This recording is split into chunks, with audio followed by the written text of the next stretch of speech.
When it comes to first party abuse, returns fraud, even, we're rapidly approaching an inflection point with billions of dollars at stake.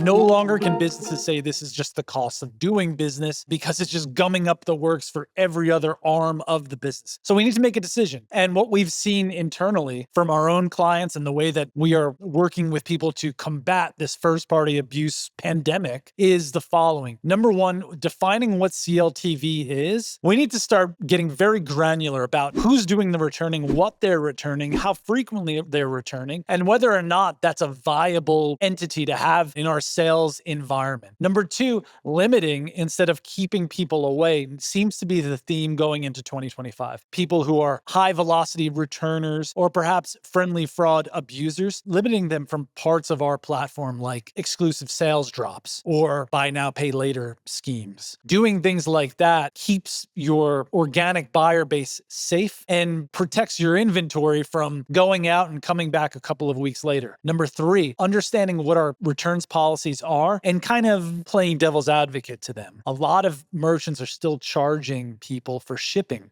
in returns. A lot of merchants have a 90-day window where I have 3 months now to make a return. With tough economic times, wallets being squeezed, I might wear something and a couple of weeks later say, I'll probably never wear that again. Why not return it? Or I might legitimately not like what I've got. Maybe I could live with it, but I don't want to pay the money or go down to the store or the UPS store to ship it back out to you, at my own expense. I want to invite all of us to think about friendly fraud as an actual problem. First party abuse is an actual problem on par with, if not exceeding, fraudulent chargebacks, and to think about limiting rather than driving away or keeping out these customers.